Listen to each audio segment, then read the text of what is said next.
Saben que por los últimos sermones, por los últimos domingos, hemos estado tocando una serie de temas que tienen que ver sobre el libro de los Hechos de los apóstoles. Así aparece en la Biblia, los Hechos de los apóstoles. Pero estuvimos viendo que en realidad este es el libro no de los Hechos de los apóstoles, sino de los Hechos del Cristo resucitado. Sabemos que Lucas escribió este libro y escribió primero un evangelio sobre la vida y los hechos de Cristo mientras estuvo en la tierra, y luego escribió este segundo volumen, que es el libro de los Hechos, sobre aquellos actos que Cristo continuó haciendo una vez que, después luego de haber muerto, resucitado y haber ascendido, Él continuó haciendo en el mundo a través de su iglesia por el poder del Espíritu Santo. Y estuvimos viendo distintos temas que atraviesan el libro de Hechos y que tienen que ver con vivir una fe que es genuina, una fe que es real. No esa fe de, del domingo de Pascua y de Navidad, cuando usted dice, bueno, voy a ir ahí a la iglesia porque, bueno, voy a acompañarla a mi abuelita, voy a acompañarla a mi mamá, y usted va a ir para la Navidad, y después el pastor no lo ve más hasta el año siguiente. No hablamos de esa fe, hablamos de una fe genuina, una fe real, sentida. Y llegamos a Hechos, al capítulo 9, en esta mañana.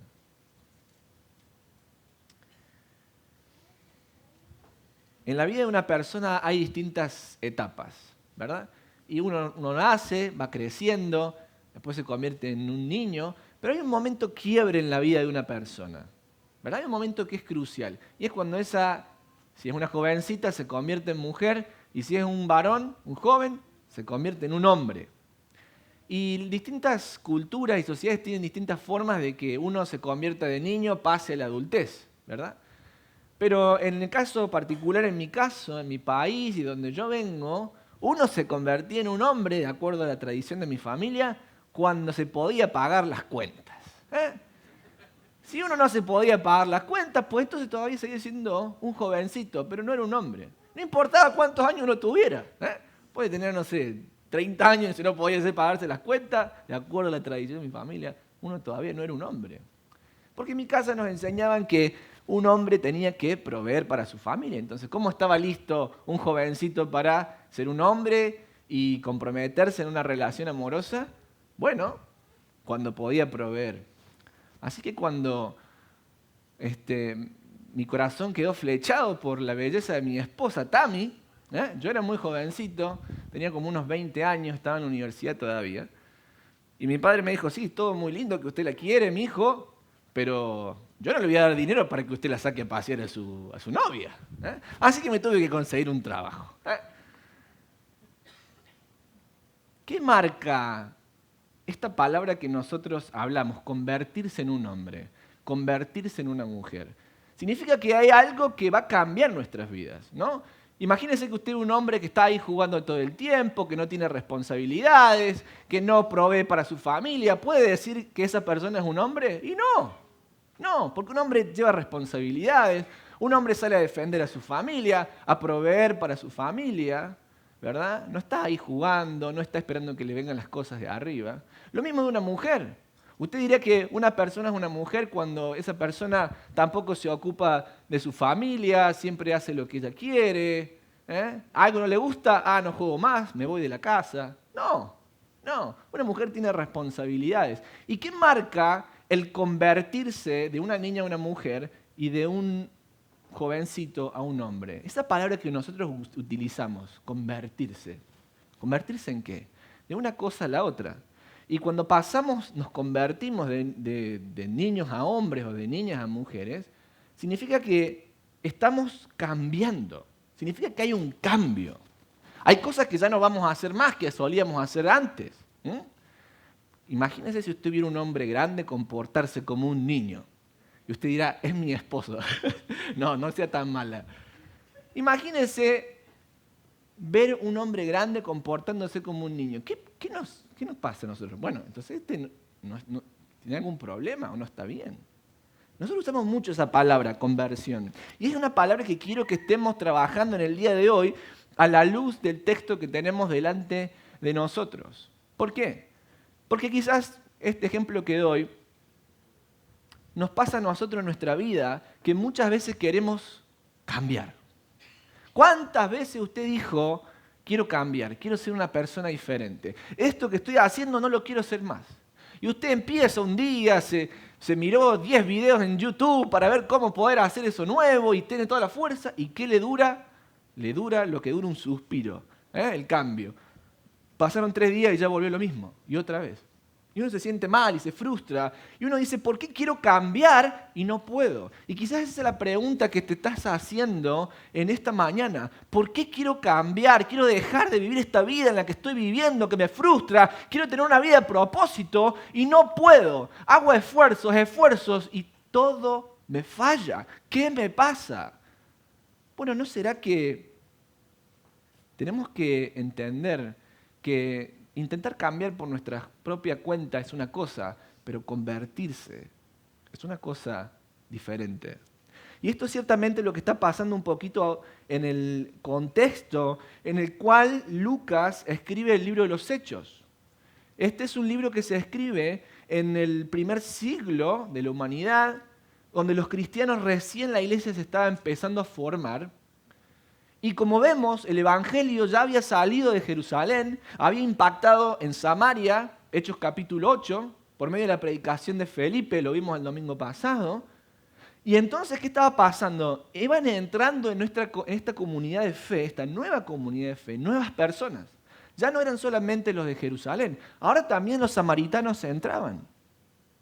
Y vamos a llegar al capítulo 9, donde vamos a encontrarnos cómo un hombre llamado Saulo, que era perseguidor de la iglesia, termina siendo uno de los predicadores más grandes del cristianismo. ¿Y por qué pone Lucas este capítulo 9 aquí? Porque Lucas quiere responder una pregunta que esta comunidad de fe del primer siglo se está haciendo.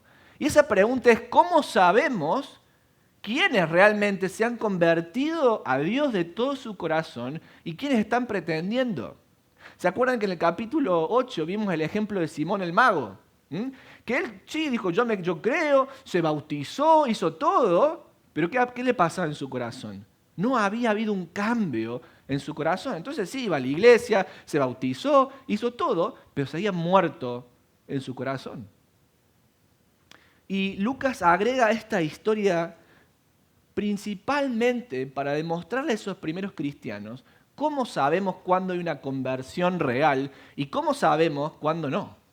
¿Cómo sabemos cuándo alguien realmente fue tocado por Dios, fue cambiado por Dios? ¿Y cómo sabemos cuándo alguien solamente está buscando hacer un par de cambiecitos en su vida, pero su corazón va a seguir muerto? Por eso le invito a que me acompañen en el libro de los Hechos, en el capítulo 9, en el versículo 1.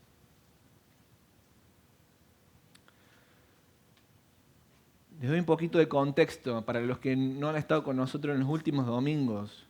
En el capítulo 6 del libro de los Hechos, Dios bendice a la iglesia con 7 hombres de fe, llenos del Espíritu Santo, que van a estar liderando a la iglesia. Uno de esos hombres era Esteban. En el capítulo 7, Esteban predicándole a los judíos se enojan con él y le matan, injustamente. Una de esas personas que consintió en la muerte de Esteban, que es el primer mártir de la iglesia, se llamaba Saulo de Tarso. Después de eso hay una gran persecución. Después de la muerte de Esteban, una gran persecución. La iglesia se dispersa por todos lados. Y así es como Felipe llega a Samaria por esa dispersión. Pero a pesar de que la iglesia está sufriendo todas esas cosas, la iglesia sigue avanzando y el número de creyentes sigue incrementando. Por eso llegamos al capítulo 9 y nos dice que mientras tanto, mientras la iglesia seguía creciendo en medio de gran adversidad y persecución, mientras tanto, Saulo pronunciaba amenazas en cada palabra y estaba ansioso por matar a los seguidores del Señor.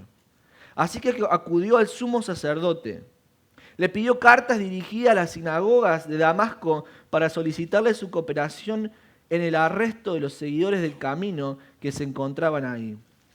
Su intención era llevarlos a hombres y mujeres por igual de regreso a Jerusalén encadenados. Hasta aquí nomás. Por eso cuando nos hacemos la pregunta, ¿cuáles son las señales de una conversión genuina?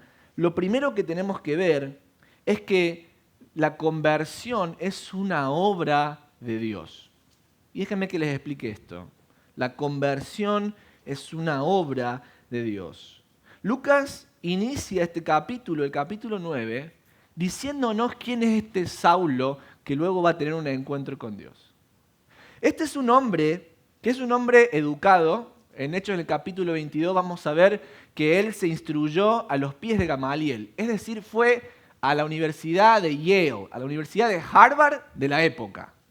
Un hombre que uno diría es una eminencia, tiene un doctorado. En cuanto a la ley, era abogado.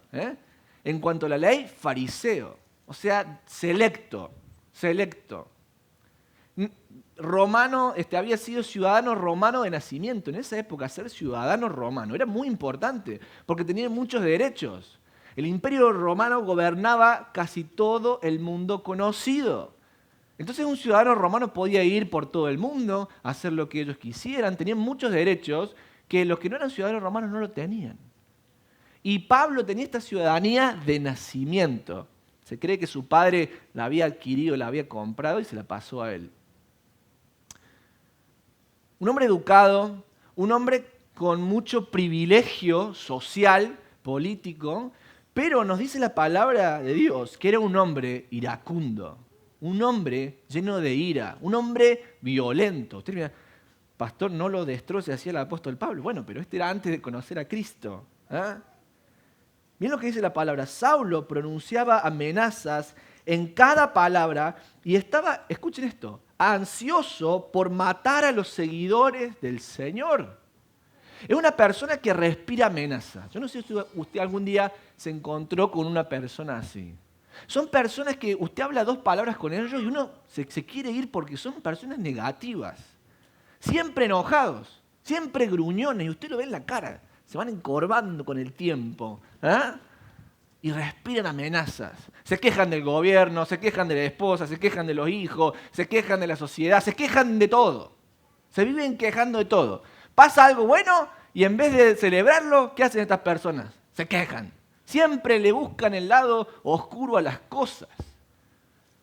Saulo respiraba amenazas en contra de los seguidores del Señor. De hecho, él en la epístola a los Gálatas, luego de convertirse y encontrarse con Dios, les va a confesar a los Gálatas, que él antes de conocer a Cristo era una persona que tomaba a los creyentes con violencia. Dice, hombres y mujeres con violencia. Y los arrastraba a las cárceles. Era un hombre tan violento que no tenía ningún problema en ponerle una mano a una mujer.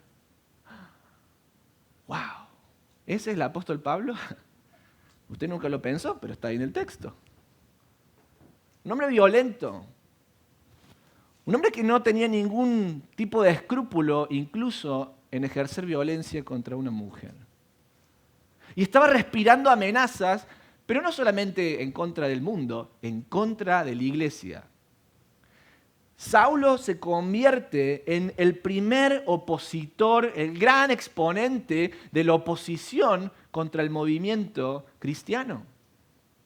Claro, era un hombre poderoso, era un hombre con mucha educación, era un hombre con recursos, era un hombre muy inteligente y era un hombre muy orgulloso. Entonces él estaba liderando este movimiento de oposición contra los cristianos. Él va a confesarle a los corintios también que su deseo, antes de conocer a Cristo, era destruir la iglesia. No solamente él era perseguidor de la iglesia, sino que su fin en la vida era destruir a la iglesia. ¿Por qué? Porque él pensaba que de esta manera estaba haciendo un servicio a Dios.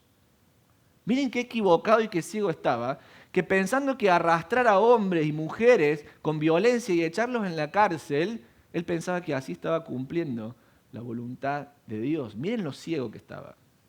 ¿Ahora no nos pasa eso a nosotros también? A veces estamos tan ciegos nosotros que el mal que hacemos lo justificamos. Bueno, no, pero esto yo lo hago en realidad porque tiene una buena razón detrás. Saulo estaba ciego. Ahora, ¿por qué les digo que la conversión es una obra de Dios? Porque Saulo no estaba buscando a Dios en el hecho de decir, sí, yo quiero encontrarme con Cristo y quiero tener un encuentro con Cristo, yo quiero que Cristo venga a vivir en mi vida. No, no. Su objetivo en la vida era que no se hablara nunca más del nombre de Jesús. Sin embargo, Dios se va a encontrar con él. ¿Por qué digo que la conversión es una obra de Dios?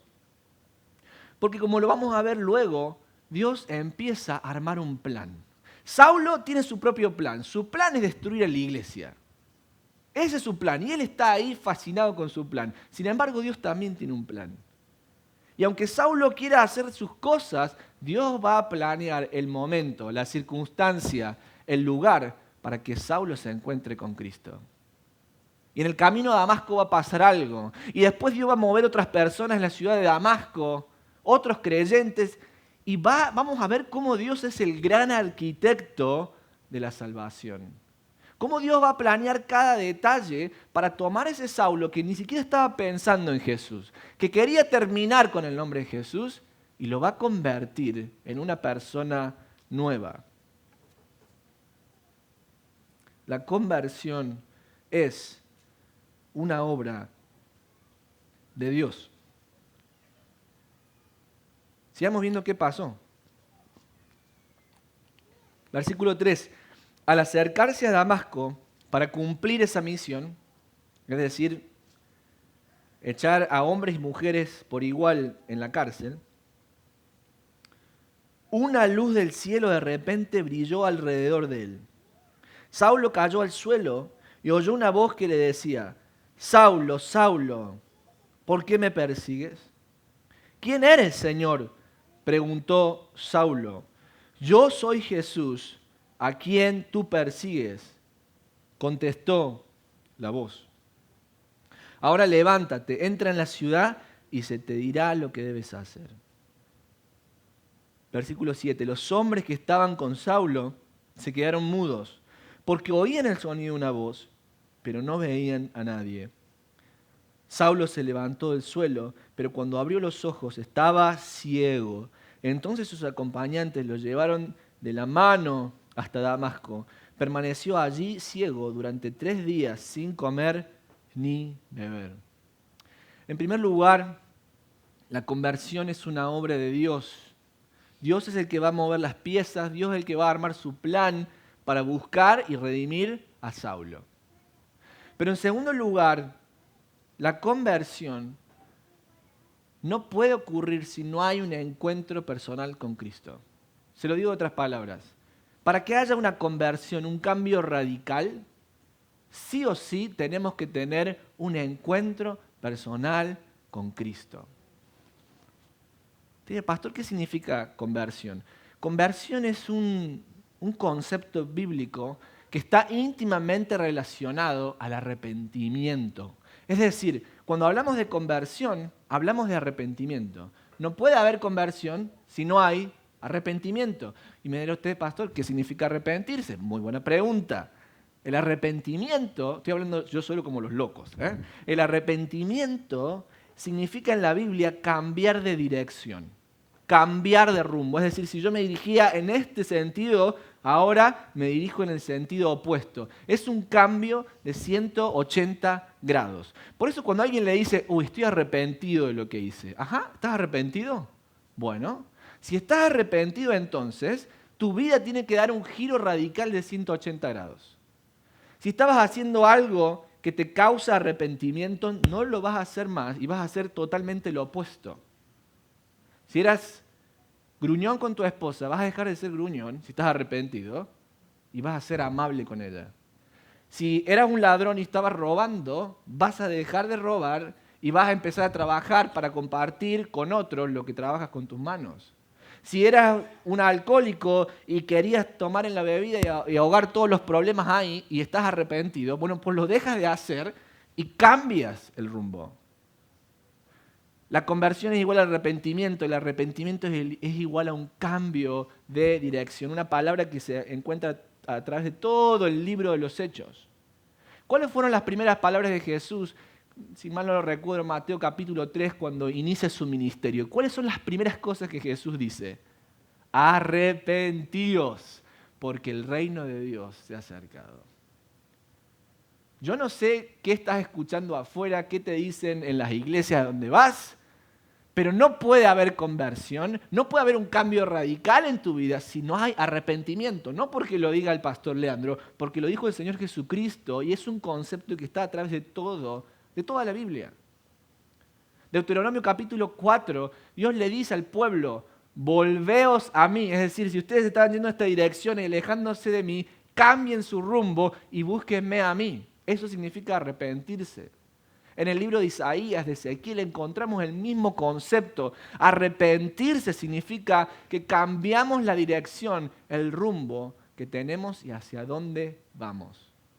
Ahora, ¿por qué digo que la conversión no solamente es la obra de Dios, sino también que implica tener un encuentro personal con Cristo? Bueno, porque Saulo está tan ciego en su propia misión que si Cristo no le aparece en el camino a Damasco, ¿qué va a hacer Saulo? Va a llegar a Damasco, va a darle las cartas de recomendación que tenía a las autoridades de Damasco y se va a poner ahí a salir a perseguir cristianos y a tirarlos en la cárcel. Va a seguir siendo el mismo hombre violento, va a seguir siendo el mismo hombre iracundo, va a seguir siendo el mismo hombre orgulloso si Cristo no aparece.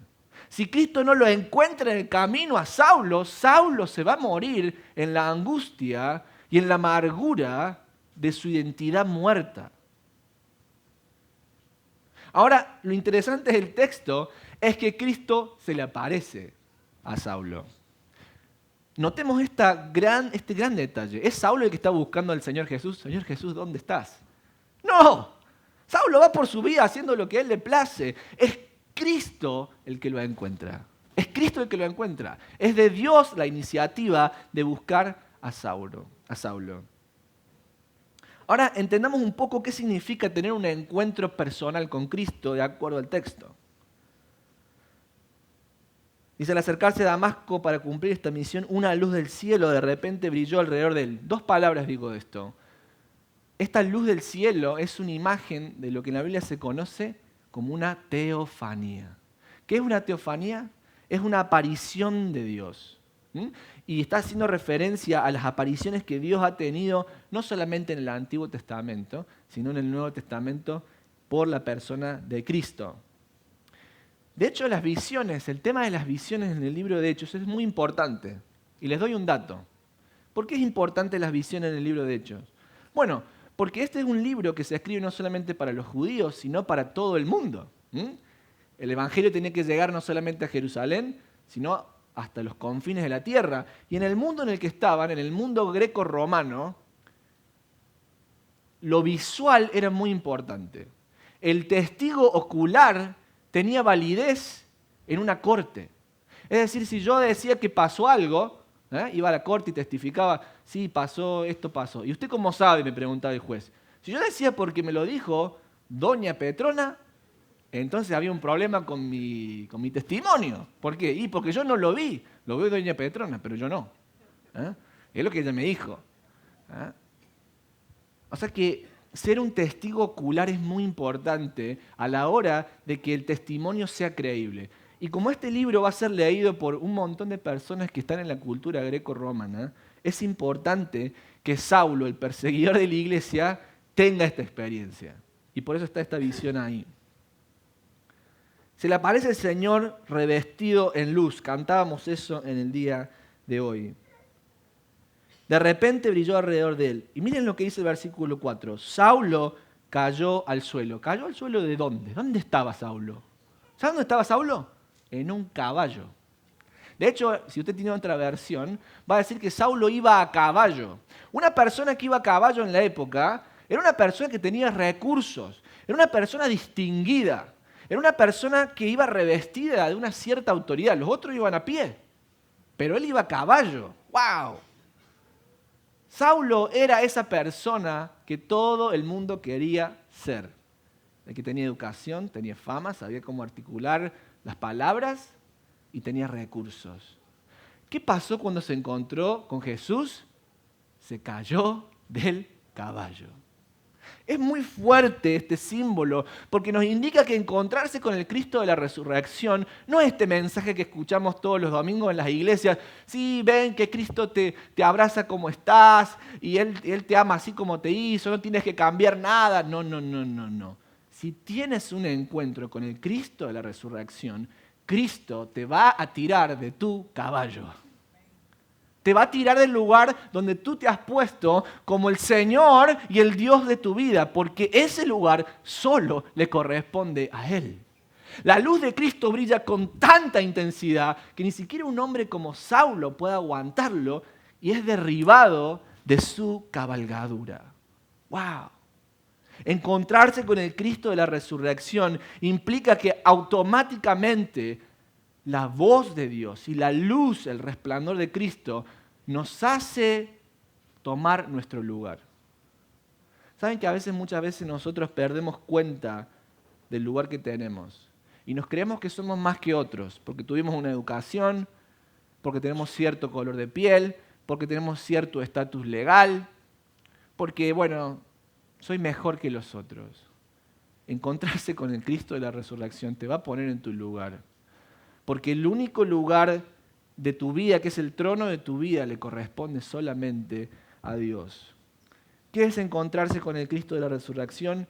Es encontrarse con el Cristo resucitado, que es Él el Rey y tú eres el siervo. Él es Él el Maestro y eres tú el aprendiz.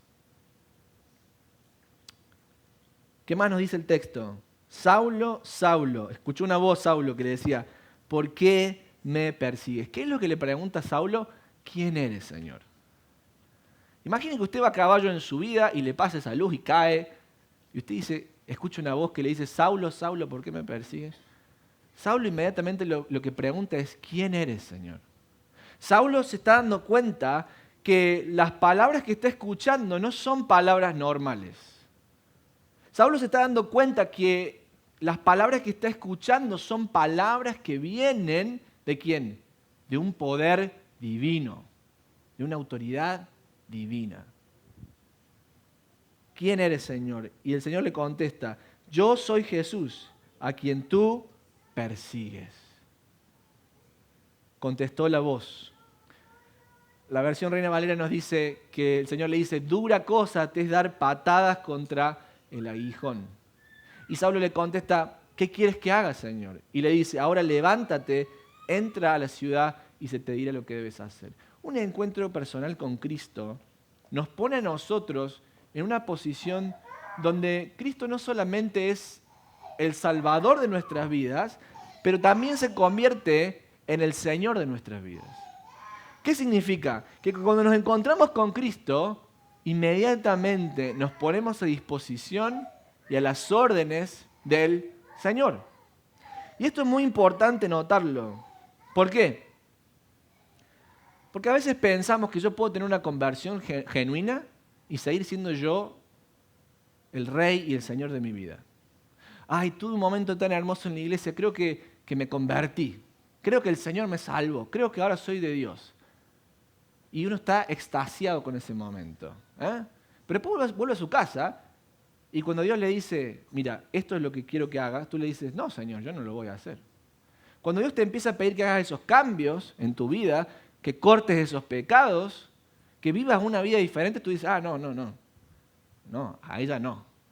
Dios, no te metas en mi vida, no me digas lo que tengo que hacer en mi vida. Y para los jóvenes ustedes dirán, ni mis padres me dicen lo que tengo que hacer. Me va a decir Dios lo que tengo que hacer.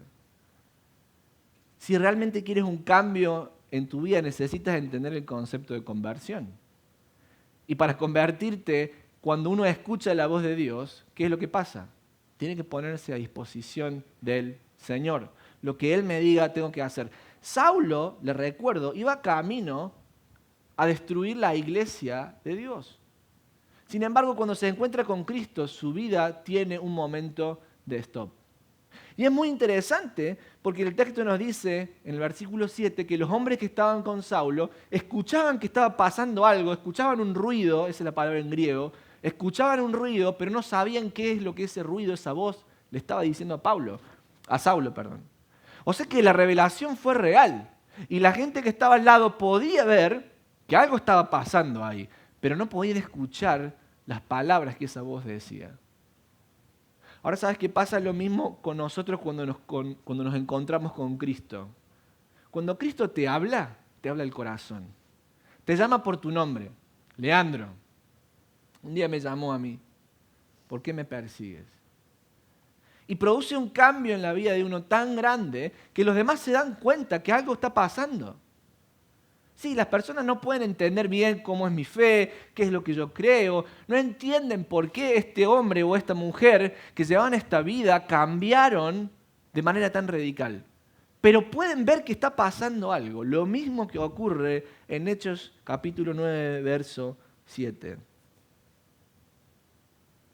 Es muy importante entender esto. El encuentro personal con Cristo es un encuentro que nos va a cambiar la vida para siempre. Va a cambiar la forma en la que pensamos, va a cambiar los deseos que tenemos. Si antes deseábamos hacer cosas malas, ahora vamos a querer desear hacer cosas buenas. Si antes deseábamos vivir nuestra vida para nosotros y ser egoístas, y pensar, bueno, mi familia me tiene que ser para que yo sea feliz. Mi trabajo tiene que ser para que yo sea feliz. Mi carrera tiene que ser para que yo me sienta feliz. ¿Sabes qué te va a pasar cuando te encuentres con Cristo? Tu felicidad va a pasar al último plano. Y lo que vas a buscar en tu corazón es querer servir a Dios y buscar la felicidad de Cristo. Y buscando la felicidad de Cristo le vas a hacer feliz a tu esposa, a tu esposo, a tus hijos, a tus compañeros de trabajo. ¿Por qué? Porque el centro de la vida ya no eres más tú, es Cristo. Y usted mira, pastor, lo que usted está diciendo no me gusta para nada. Esto de que Jesús me baje del caballo ya no me gustó. ¿Quién se cree que es usted, pastor, para decirme que esto está mal, que yo tengo que humillarme y ponerme en las manos de Dios? No me siento seguro, dirá usted. Bueno, déjeme que le diga algo. La iglesia no es un lugar seguro como lo entiende nuestra sociedad. Hay un concepto en nuestra sociedad de que tengo que ir a lugares que sean seguros para mí. ¿Qué es un lugar seguro? Un lugar donde nadie me diga lo que estoy haciendo mal, un lugar donde nadie se meta en mi vida ni me diga lo que tengo que hacer, un lugar donde nadie se le ocurra hablar algo que sea diferente a lo que creo. Porque si es diferente a lo que creo, entonces microagresión. Si alguien dio una indirecta, dijo algo que va en contra de lo que yo pienso, entonces ya no me siento en un lugar seguro. Déjame decirte algo, la iglesia no es un lugar seguro en esos términos. ¿Sabes por qué? Porque cuando te encuentres con Cristo, Cristo te va a tirar del caballo. La palabra de Dios te va a confrontar. La palabra de Dios te va a mostrar lo ciego que estamos y lo mucho que necesitamos de Él. La palabra de Dios te va a llevar a un lugar donde tú necesites imperiosamente de Cristo. Si no, ¿cómo va a haber cambio en tu vida?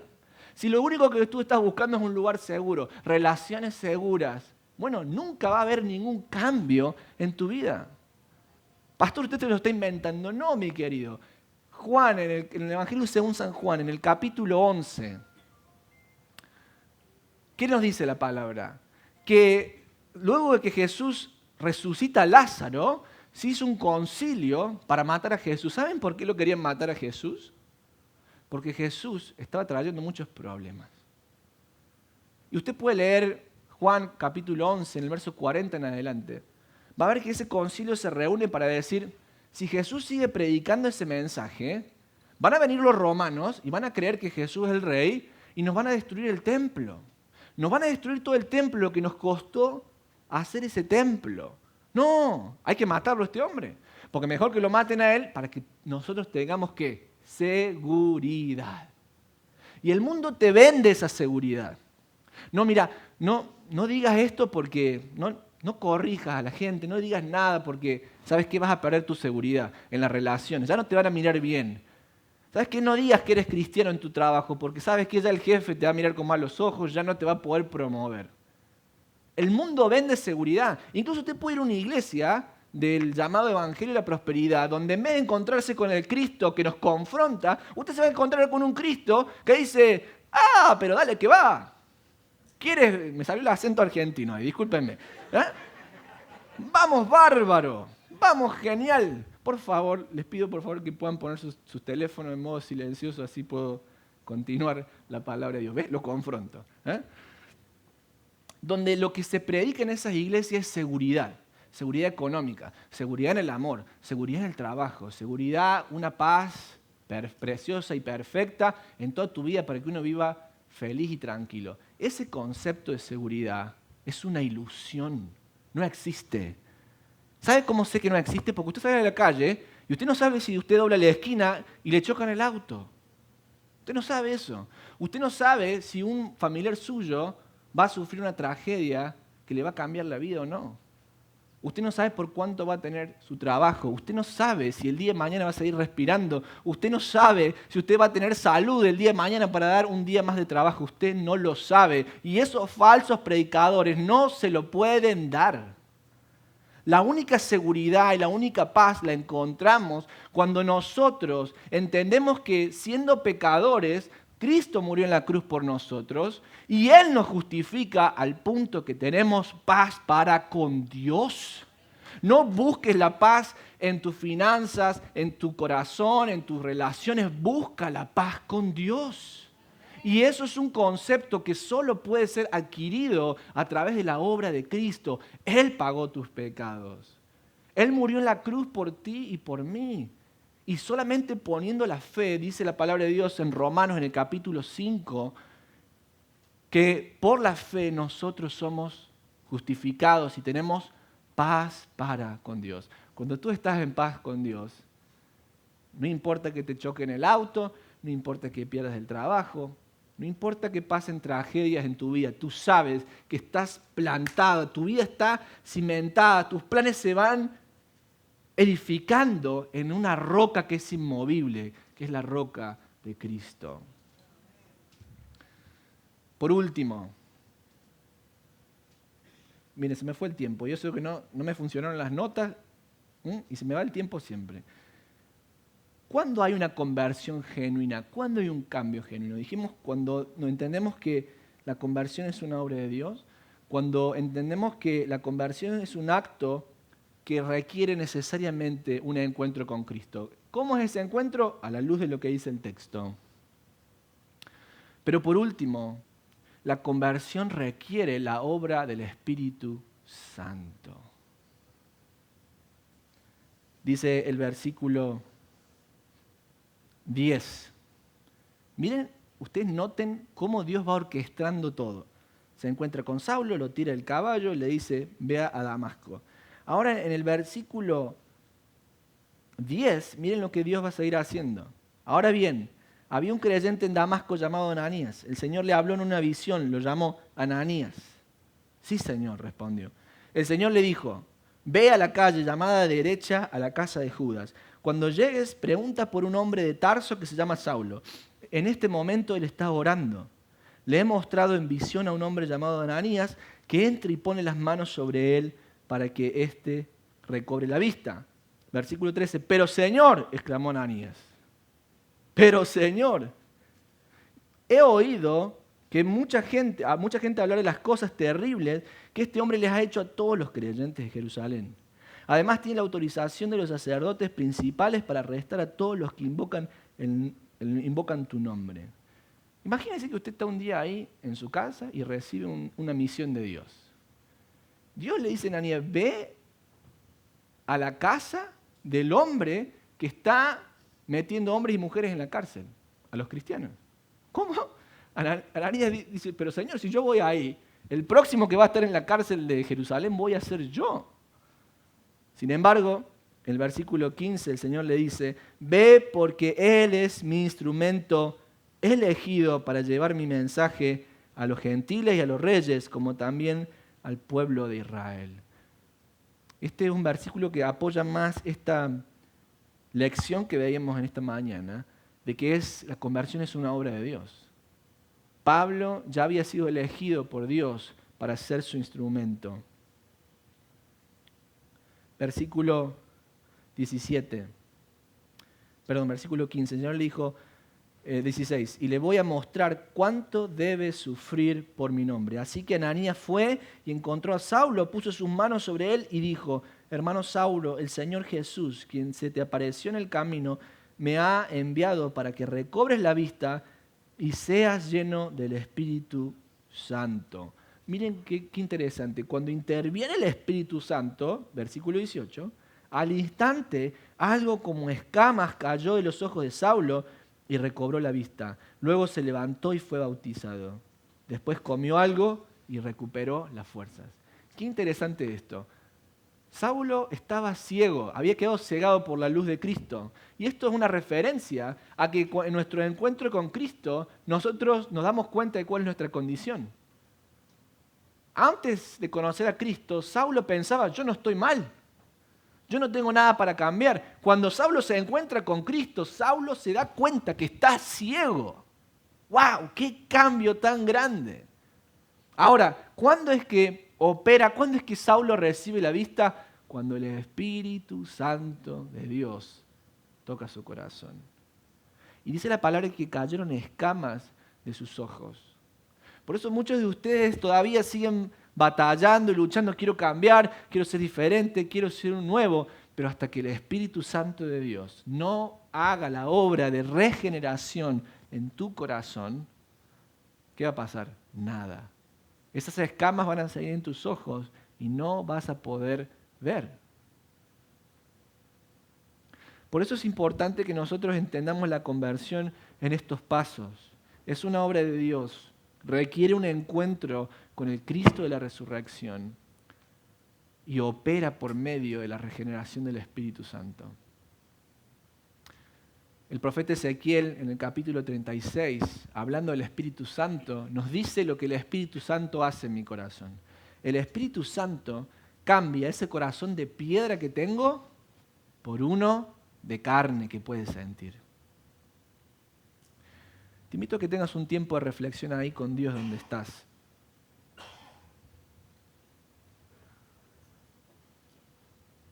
¿Has querido cambiar en la vida? ¿Has querido cambiar tus conductas? ¿Has querido dejar de pecar? ¿Has querido quitarte la culpa? ¿Saben cuánta gente hay que vive por la culpa? Cosas que hicieron en el pasado que no se las van a perdonar nunca.